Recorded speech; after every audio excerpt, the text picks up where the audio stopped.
రాష్ట్రంలోని ఏ గ్రామానికి వెళ్లినా తల్లికి వందనం అందుకున్న కుటుంబాల్లో చెప్పలేని ఆనందం వ్యక్తమవుతోందని రాష్ట్ర రహదారులు భవనాల శాఖ మంత్రి జనార్దన్ రెడ్డి తెలిపారు. తిరుపతి జిల్లా గూడూరు పట్టణంలోని జనార్దన్ రెడ్డి కాలనీ యందు సుపరిపాలనలో తొలి అడుగు కార్యక్రమంలో మంత్రి పాల్గొన్నారు. అనంతరం మీడియాతో ఆయన మాట్లాడుతూ తొలి అడుగు కార్యక్రమంలో భాగంగా ఏ తల్లిని అడిగినా ఏ వృద్ధురాలిని అడిగినా ఆనందం వ్యక్తం చేస్తున్నారన్నారు. ఎంతమంది పిల్లలు ఉంటే అందరికీ తల్లికి వందనం ద్వారా ఖాతాలో నగదు జమ చేయడం జరిగిందన్నారు. అలాగే 3,000 రూపాయలు ఉన్న పెన్షన్ను టీడీపీ అధికారంలోకి వచ్చిన తర్వాత 4,000 రూపాయలకు పెంచడం జరిగిందన్నారు. మాజీ ముఖ్యమంత్రి వైఎస్ జగన్మోహన్ రెడ్డి దేనికి పాదయాత్ర చేస్తానని అంటున్నాడో చెప్పాలని ఈ సందర్భంగా మంత్రి ప్రశ్నించారు. ఈ కార్యక్రమంలో గూడూరు శాసనసభ్యులు డాక్టర్ సునీల్ కుమార్, టీడీపీ నాయకులు శీలం కిరణ్ కుమార్, కోట, వాకాడు, చిట్టమూరు, గూడూరు, చిలకూరు మండలాల తెదేపా నాయకులు, కార్యకర్తలు తదితరులు పాల్గొన్నారు.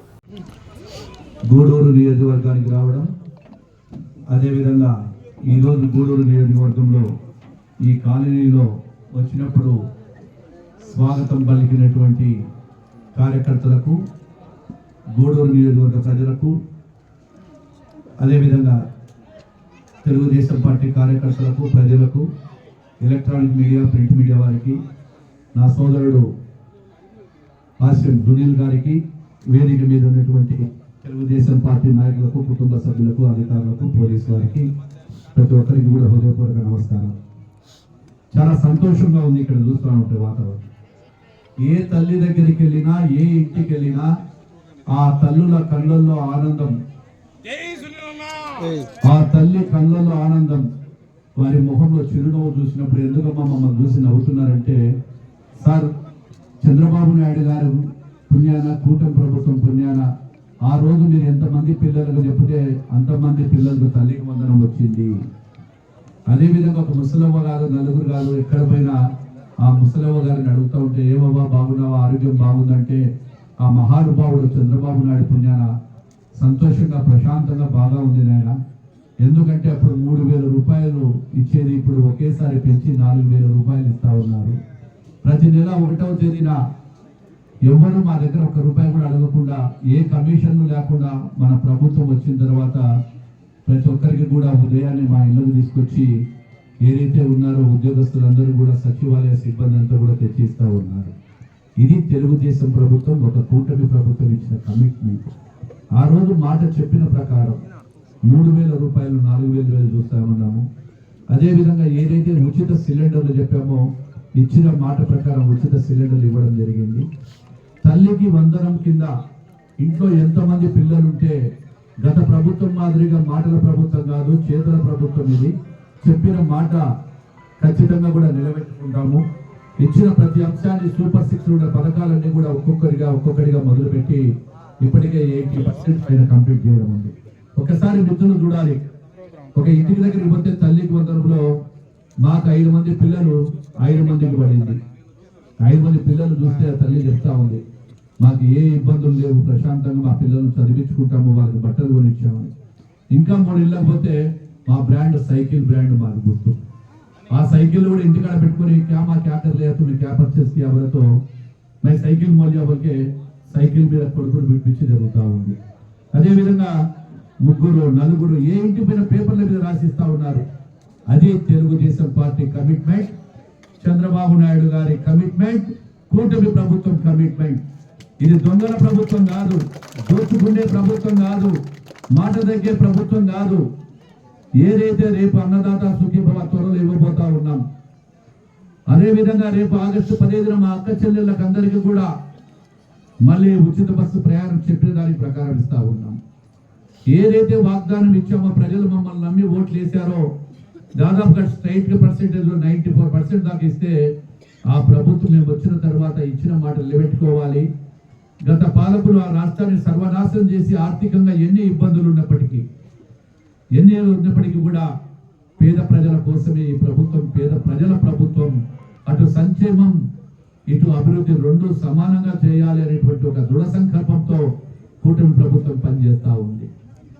ఈరోజు వైఎస్ఆర్ పార్టీ నాయకులు అడుగుతా ఉన్నారు, మేము వస్తున్నాం, మేము తిరుగుతాము అని నాటకాలు ఆడుతున్నారు.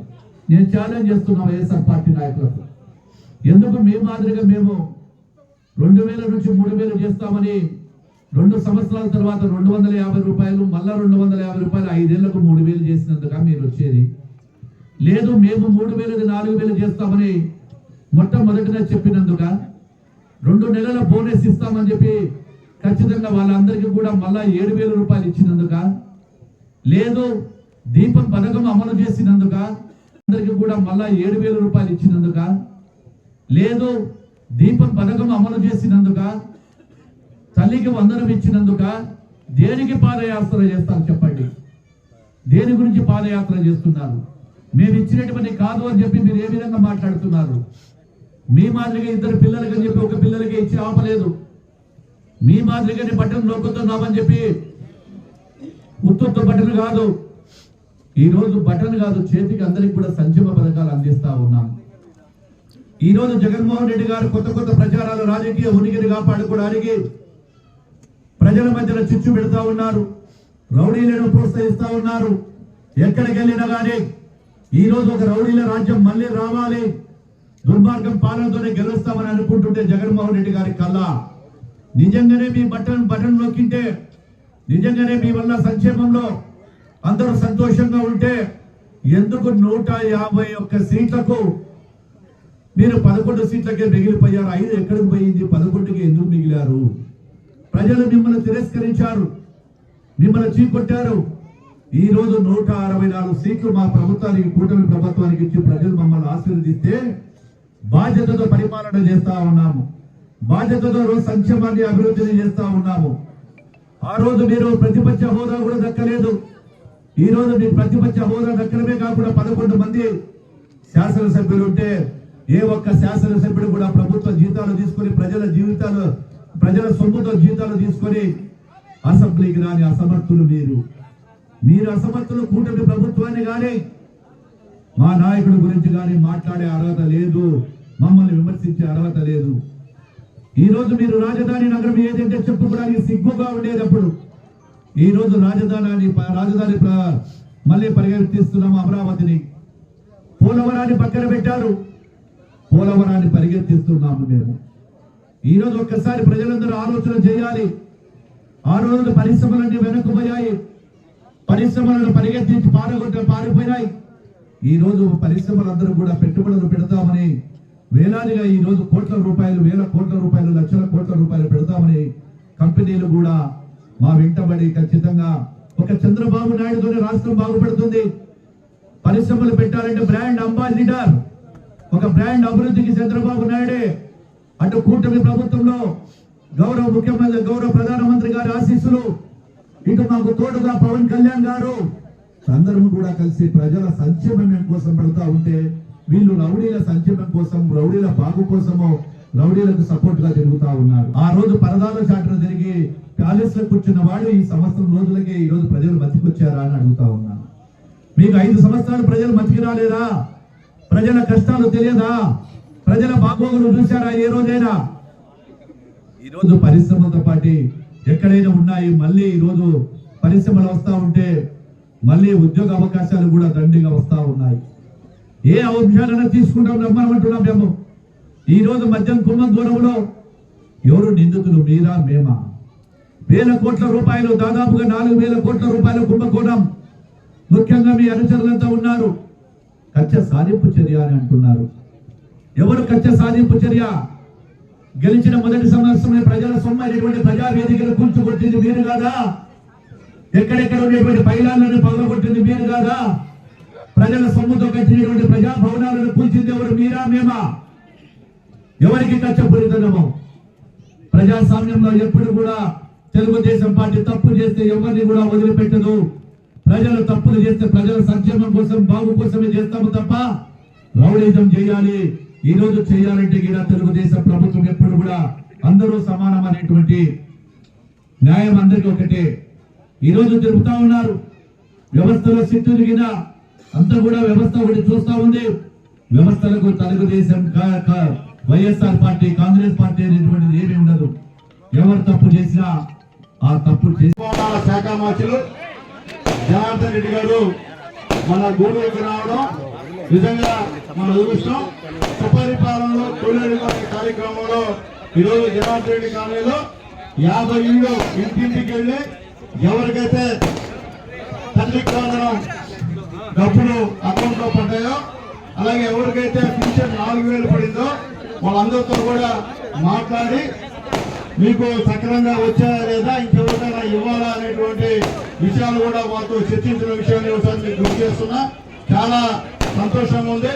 మనల్ని మన సీఎం గారు జనార్దన్ రెడ్డి గారిని గూడూరుకి ఈ యొక్క కార్యక్రమానికి సుపరిపాలనలో తొలివేడి కార్యక్రమానికి అబ్జర్వర్ గా ఇక్కడికి పంపించినారు. ఇక్కడ ఈ యొక్క కార్యక్రమాలన్నీ కూడా ఏర్పాటు చేసినటువంటి పెద్దలు సోదరులు మా చంద్రమౌళికి, పెద్దలు మా సీనియర్ నాయకులు మా నాయుడు గారికి, నరసింహ నాయుడు గారికి, మా శ్రీధర్కి అందరూ కూడా పేరు పేరున ధన్యవాదాలు తెలియజేస్తున్నా. అట్లాగే ముఖ్యంగా మీ అందరికీ తెలుసు, ఇక్కడ చల్లాకాల దగ్గర బ్రిడ్జి గతంలో నేను శాసనసభ్యులుగా ఉన్నప్పుడు 18 కోట్లతో అప్పుడు శంకుస్థాపన చేశాము. అది మొత్తం R&B బ్రిడ్జి పూర్తయింది. దానికి సంబంధించిన అప్రోచ్ లేని కారణంగా దాదాపు 2-3 సంవత్సరాల నుంచి ట్రాఫిక్ అంతా ఇబ్బంది పడుతుంది. అది కూడా ఈ రోజు మంత్రి గారిని తీసుకెళ్లి అక్కడ చూపించి అది కూడా త్వరగా శాంక్షన్ చేసే విధంగా మంత్రి గారికి ఒక రెప్యుటేషన్ కూడా ఇది ఇస్తామని చెప్పి తెలియజేస్తున్నాం. అలాగే ఎన్నో సంవత్సరాలు ఉండి ఫ్లైఓవర్ బ్రిడ్జి ఆల్రెడీ ప్రతి ఎస్సీ గారు కూడా వేదిక రావాలి ఉంటే ఆల్రెడీ చెప్పాం. అందరూ కూడా తప్పుడు ప్రచారం చేస్తున్నారు. ఫ్లైఓవర్ బ్రిడ్జి డబ్బులు రాలేదని. Flyover బ్రిడ్జికి already Telugu Desam party government లో 38 కోట్ల దాన్ని 63 కోట్లకి శాంక్షన్ ఇచ్చిన మాట వాస్తవం. ఇప్పుడు కూడా మేము వచ్చిన తర్వాత ఆ కాంట్రాక్ట్ 2 కోట్ల వరకు వర్క్ చేసి మళ్ళీ గతంలో ఇంతకుముందు ప్యాకేజీ పూసుకెళ్ళిపోయారు. దానివల్ల ఇన్ని సంవత్సరాలు ఫ్లైఓవర్ బ్రిడ్జి ఇక్కడ రాలా. ఇప్పుడు అదేటువంటి ప్రయత్నాలు జరుగుతున్నాయి. దయచేసి R&B అధికారులు తెలియజేస్తున్నాం, మంత్రి గారు కూడా చెప్తాము. దయచేసి ఈ విషయంలో గట్టిగా ఉండండి, పిలిపించండి, కాంట్రాక్ట్ పిలిపించండి. అంత పెద్ద కాంట్రాక్ట్ 2 కోట్ల వరకు బిల్లు ఆపేయడం అనేది అన్యాయమైన పరిస్థితి. కాబట్టి దయచేసి R&B అధికారులు పరిస్థితిలో కూడా సెటిల్మెంట్ చేసే పరిస్థితి చేస్తే ఊరుకునే పరిస్థితి తెలియజేసి అది కూడా మా మంత్రి గారి దృష్టికి అది కూడా సాల్వ్ అయ్యే విధంగా కృషి చేస్తామని తెలియజేస్తాం. అలాగే గూడూరు కాన్స్టిట్యున్సీ లో అనేక R&B రోడ్లన్నీ కూడా మంత్రి గారికి అక్కడ లీడర్లు స్థానికులందరూ కూడా రెప్యుటేషన్స్ ఇచ్చారు. వాటి అన్నింటి కూడా త్వరలో ఖచ్చితంగా ఫేజ్ మేనర్ గా అంతా ఒకసారి చేయాలంటే కష్టం కాబట్టి ఏదైతే ముందు ఇంపార్టెంట్ అవన్నీ కూడా మా మంత్రి గారు మాకు సాధిస్తారనేటువంటి నమ్మకం మాకుంది. కాబట్టి మరొకసారి మా మంత్రి గారికి మనస్ఫూర్తిగా ధన్యవాదాలు తెలియజేస్తూ పప్పు వేదిక కూర్చోవలసిన